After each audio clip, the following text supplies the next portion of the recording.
व्यवस्था होती आणि ह्या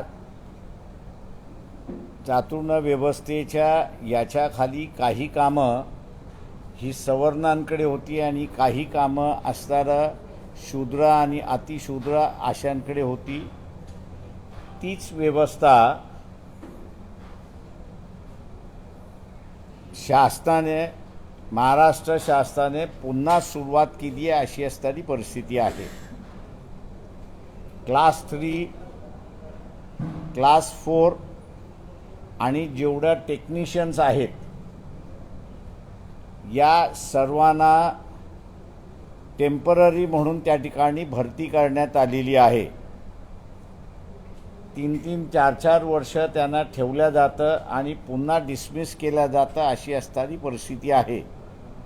पण क्लास 2, क्लास 1, सुपर क्लास 1 याच्यामध्ये कुठेही कंत्राटी पद्धत नाही। ते असणारा परमनंट एम्प्लॉई आहेत अशी असणारी परिस्थिती आहे। दुसरं महत्त्वाचं की जो परमनंट एम्प्लॉई आहे त्याच्यावरती शासन सध्याच्या ह्याच्यामध्ये 28% खर्च करते।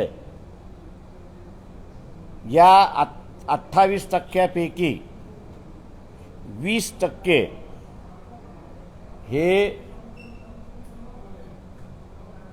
क्लास 2, क्लास 1, सुपर क्लास 1 यांच्यावरती खर्च केला जातोय अशी परिस्थिती आहे।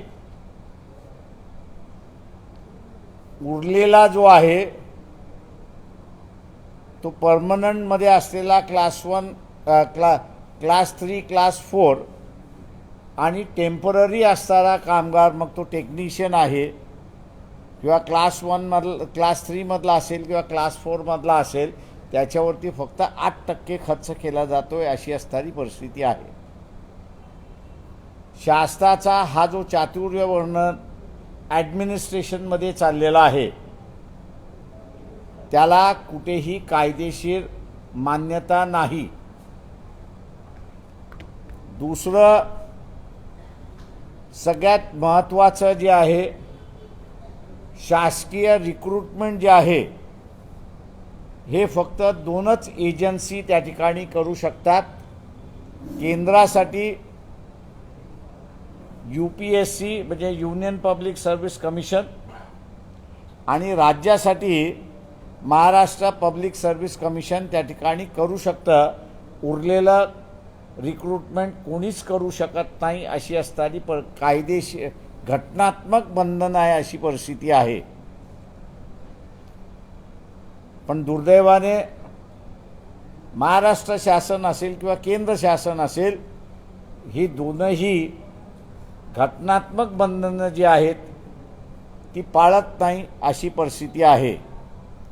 लोकसभेच्या आणि विधानसभेच्या निवडणुका वर्षभराच्या कालावधीमध्ये होतील।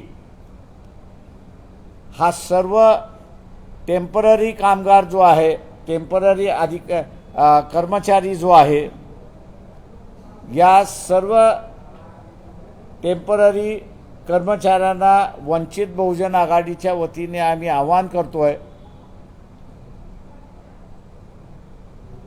की त्यांनी येत्या लोकसभा आणि विधानसभामध्ये वंचित बहुजन आघाडीच्या पाठीमागे उभे राहायला सत्ता आपण मिळवून दिली तर हे चातुर्य वर्णन जे ॲडमिनिस्ट्रेशनमध्ये आलेलं आहे ते आम्ही मोडीत काढू, चालू देणार नाही आणि जो टेम्पररी आहे त्याला परमनंट आदेश सत्तेमध्ये आलो तर आम्ही काढल्याशिवाय राहणार नाही।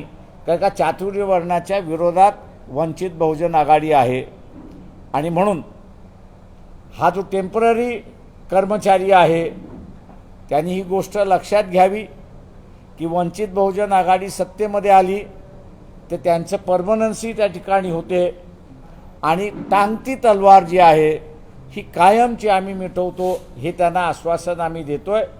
आणि म्हणून लोकसभा आणि विधानसभेमध्ये हा टेम्पररी कर्मचारी आमच्याबरोबर उभा राहील अशी असणारी परिस्थिती आहे.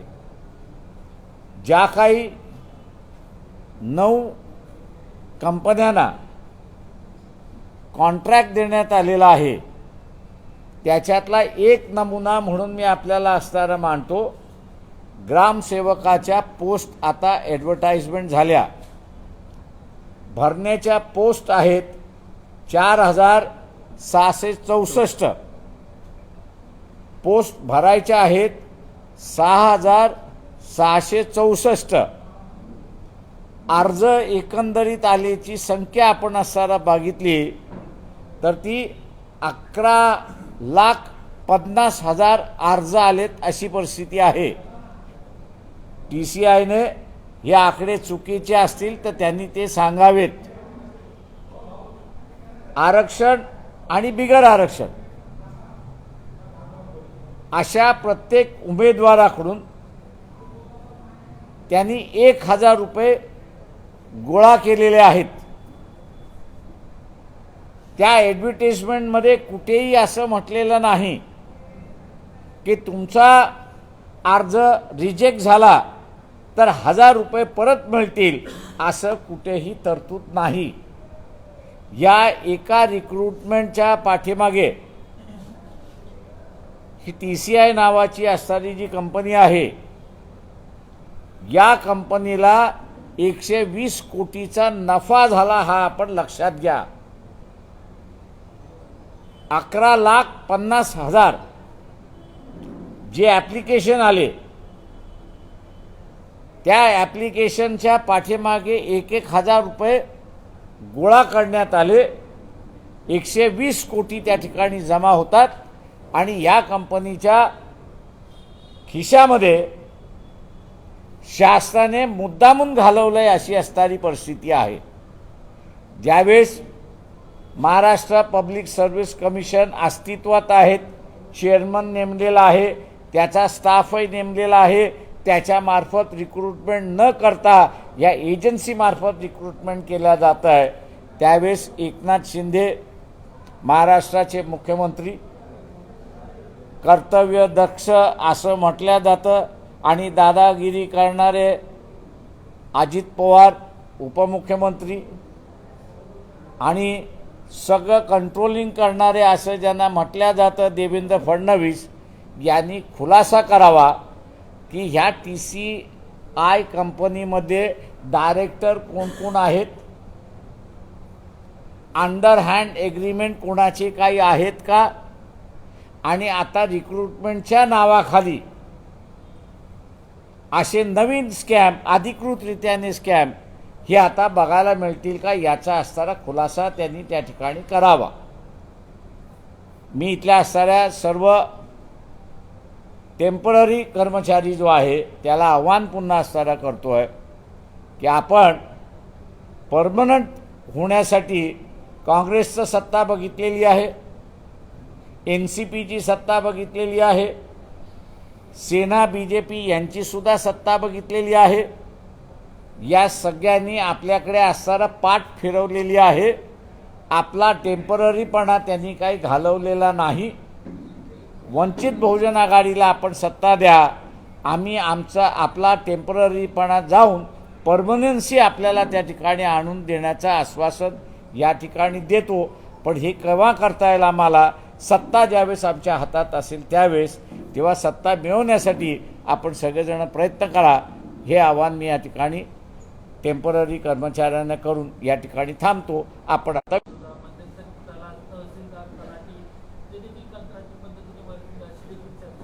हो, मध्यंतरी एक बातमी अशी आली होती की जजेससुद्धा टेम्पररी भरल्या जाणार आहेत. आता ती बातमी किती खरी, किती मॅजिस्ट्रियल पोस्टसुद्धा कंत्राटी पद्धतीने भरल्या जाणार असं सांगितलं जात आहे. असा आरोप आहे का की जी कंपनी सांगत होती TCI डिरेक्टर कोण आहे असं त्यांनी खुलासा करावा, या सगळ्यामध्ये घोटाळा होतोय.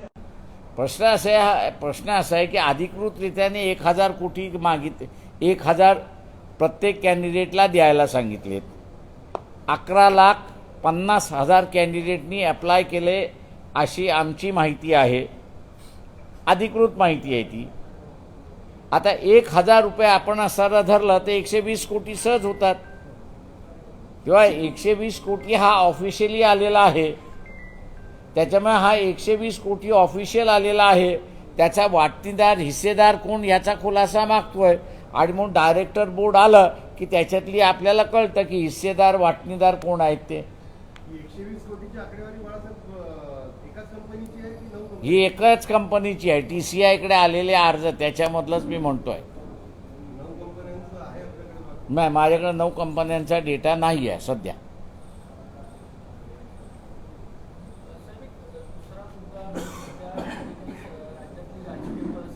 नाही, मी आज असताना हा एक आमचा मुद्दा महत्त्वाचा आहे. इथे एकंदरीत असताना कॉन्ट्रॅक्टवरती असणारे आमच्या माहितीप्रमाणे 8 लाख कर्मचारी रफली आहेत. त्यांचा हा जीवना मरणाचा असणारा प्रश्न आहे. त्याच्यामुळे असणारा ही प्रेस कॉन्फरन्स मी याच मुद्द्यापुरती मर्यादित आहे. राजकीय परिस्थिती जी आहे ती दर दिवशी बदलत असते. आपण उद्या त्याच्यावरती बोलू. की एकच प्रश्न असं हा. म्हटलं जातं की इंडिया आघाडीमध्ये सहभागी होण्यासाठी हालचाली सुरू आहेत, म्हणजे तुम्ही सहभागी व्हावा. ते मी आज जसं म्हणालो की आमच्या असणारा आजची प्रेस कॉन्फरन्स जी आहे ही या टेम्पररी कर्मचाऱ्यांना आश्वासन देणं आणि परमनन्सीचा मार्ग हा त्यांचा मोकळा करणं एवढ्याच पुरती मर्यादित आहे. तेव्हा इतर कुठल्याही प्रश्नाला मी उत्तरं देणार नाही. सत्तेचं आवाहन केलं ना बाळा, त्याच्यामुळे तर राजकीय मार्गावर गेलं ना. सत्ता द्या आमच्या हातामध्ये. पण सत्ता त्या मागतोय ना आम्ही सत्ता आमच्या वंचित बहुजन आघाडीकडे मागतो.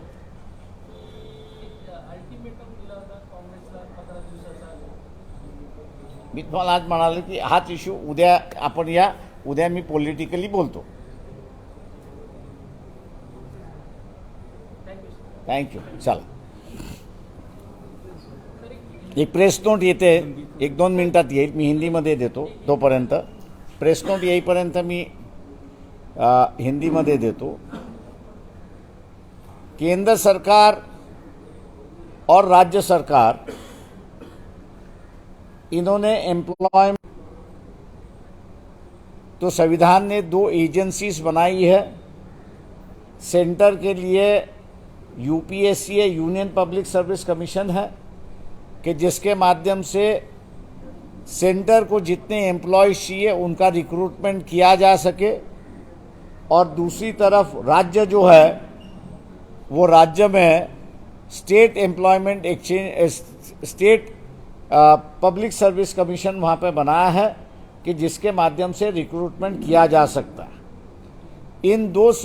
इन दो रिक्रूटमेंट के माध्यम के अलावा तीसरा कोई माध्यम नहीं है कि जिसको आप रिक्रूट कर सकते हैं. टेम्पररी एम्प्लॉयमेंट जो है उसका भी बजटरी प्रावधान हो तो ही आप उसको कर सकते हैं, वरना आप कर नहीं सकते. ऐसी एक परिस्थिति है.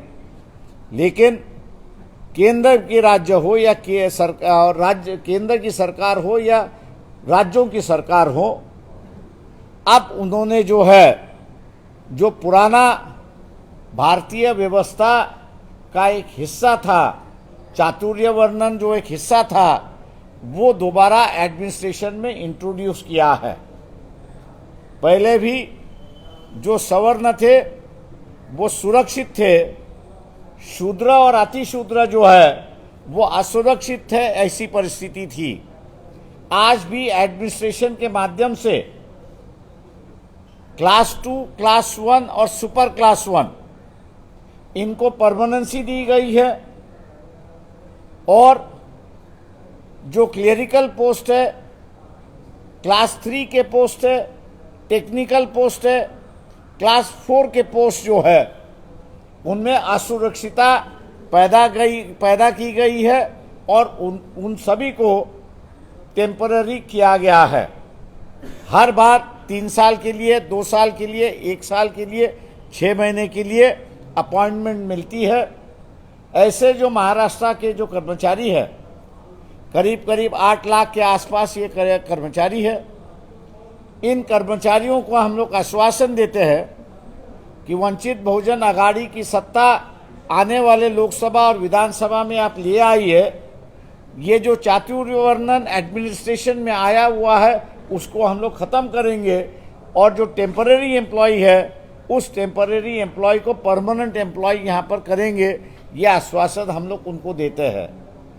रही बात, एक चर्चा जोरों से शुरुआत है कि 28% या 32% एडमिनिस्ट्रेशन का जो इनकम है वो एडमिनिस्ट्रेशन पे चली जाती है, लेकिन ये जो सवर्ण एम्प्लॉयमेंट है या फिक्स्ड एम्प्लॉयमेंट है, 28% हम लोग पकड़े तो 20% खर्चा इन पर ही जाता है और जो टेम्पररी है उन पर सिर्फ 8% का खर्चा वहां पर होता है। मैं ये मान के चलता हूं कि ये जो चातुर्य वर्णन की जो व्यवस्था लाई है उसकी वजह यह है कि जो शूद्र और अतिशूद्र अधिकांश टेम्पररी है वो आर्थिक दृष्टिकोण से स्टेबल ना हो, उनकी परिस्थिति वैसे की वैसी बरकरार रहे और अपने को चैलेंज ना करे, इसकी वजह से ये व्यवस्था चलाई गई है। ये टेम्पररी एम्प्लॉय जो है उसको हम कहते हैं कि आपने कांग्रेस का राज देखा है, एनसीपी का राज देखा है, बीजेपी का राज भी आपने देखा है, लेकिन हिंदू होने के बाद भी इनको परमानेंसी नहीं की गई है, ऐसी एक परिस्थिति है।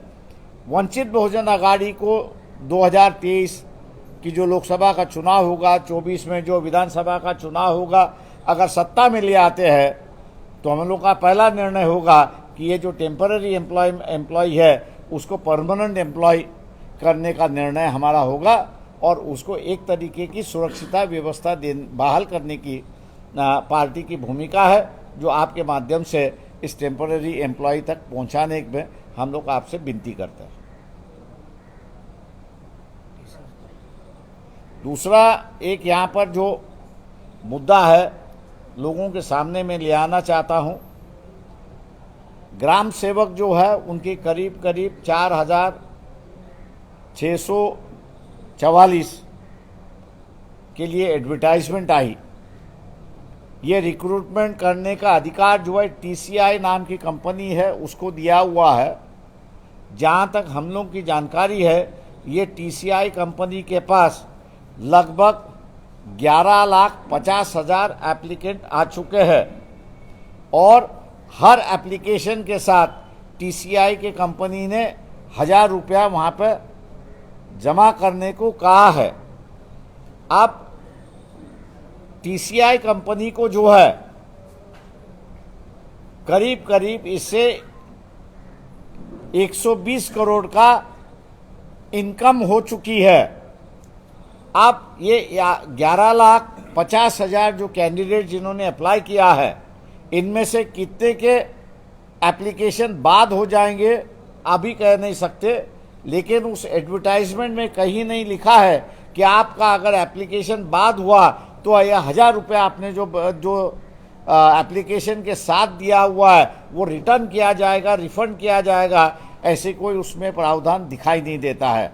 और इसलिए मैं समझता हूं कि शासन ने रिक्रूटमेंट के नाम पर कई कंपनियों को अमीर बनाने का ठेका लिया हुआ है। एकनाथ शिंदे जो मुख्यमंत्री है, देवेंद्र फडणवीस दूसरे उप मुख्यमंत्री है, अजित पवार जो तीसरे मुख्यमंत्री है, ये तीनों से हम आग्रह करते हैं कि ये टीसीआई कंपनी के डायरेक्टर्स कौन कौन है,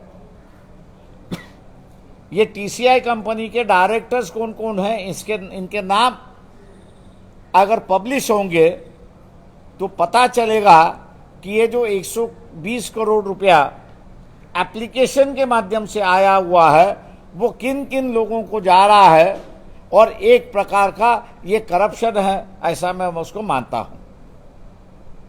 तो ये जो प्राइवेट रिक्रूटमेंट के माध्यम से ऑफिशियली जो लोगों से चोरी की जाती है, मेरे ख्याल से इसको रोकना ज़रूरी है। और रिक्रूटमेंट अगर मैंने जैसे कहा कि हम लोग सत्ता में आए तो पब्लिक सर्विस कमीशन के अलावा और तीसरा कोई एजेंसी होगी नहीं वहाँ पर। आपको कुछ सर ती नावं जर तुम्हाला तरी माहिती असते तर तुम्ही देखील उघड करू शकता. सरकारसोबत त्यांचं संगनमत आहे का किंवा नेत्यांची जवळीक आहे आणि म्हणून त्यांना आंदोलन केलं जातं? पहिल्यांदा शासनाला रिॲक्ट करू द्या. शासन नाही रिॲक्ट केलं तर आम्ही असणार आहोत ती नावं पब्लिश करायला. पण या विरोधात वंचित बहुजन आघाडी भविष्यामध्ये आणखी जास्त आक्रमक ते आम्ही असणारा आक्रमक आहोत. आम्ही जिथे जिथे रिक्रुटमेंट होतं, प्रायव्हेट रिक्रुटमेंट जिथं होतं त्याच्यामार्फत असणारा विरोध करत असतो. उग्रपणे हा आंदोलन करता येत नाही. याचं कारण की 1000 रुपये आमचे गेले तरी चालतील, पण त्या 4664 मध्ये आमचा कुठेतरी नंबर लागेल असं त्याचं हे असतं. त्याच्यामुळे फार उग्रपणे आंदोलन हे करता येत नाही, कारण का त्याचाही इंटरेस्ट असतो हे आपण लक्षात घेतलं पाहिजे. आणि म्हणून शांततेच्या मार्गाने आम्ही असणारा हे आंदोलन सुरुवात केलेलं आहे. पण त्याला एंड करायचं असेल तर हे पॉलिटिकल पार्टीज करू शकत नाही. वंचित बहुजन आघाडी ते रिक्रुटमेंट UPSC मार्फत किंवा MPSC मार्फतच करेल की जेणेकरून ही जी ऑफिशियल लूट आहे ती ऑफिशियल लूट त्या ठिकाणी थांबू शकते. बऱ्याच दिवसापासून चर्चा आहे की वंचित बहुजन आघाडी ही महाविकास आघाडीमध्ये सामील होणार आहे. नेमकं सत्य काय म्हणजे मी या प्रश्नावरती असताना उद्या रेग्युलर प्रेस घेऊन त्याचं उत्तर आपल्याला देईन. आजची असणारी ही प्रेस फक्त आमच्या दृष्टिकोनातून हा जो 8 लाख टेम्पररी कर्मचारी जो आहे तो महत्त्वाचा आहे आणि ही प्रेस कॉन्फरन्स तेवढ्यापुरतीच मर्यादित आहे. चंद्रशेखर बावनकुळेंनी तुमच्या वक्तव्याचा विरोध केलेला आहे. तुम्ही ज्या पद्धतीने म्हणाला होता की धार्मिक स्थळे लष्कराच्या ताब्यात आहेत, या वक्तव्यावरती त्यांनी म्हटलं की हिंदू संस्कृती कधी याला मान्यता देणार नाही. ते माझं म्हणणं असं आहे की या उरलेल्या पॉलिटिकल जे प्रश्न आहेत ते उद्या मी असणारं घेईन प्रेसमध्ये. आज फक्त आम्ही असणारा या ज्याला म्हणता येईल आपल्याला की टेम्पररी कर्मचारी जो आहे तो महत्त्वाचा आहे आणि तेवढ्यापुरतंच आम्ही मर्यादित आहोत. थँक्यू.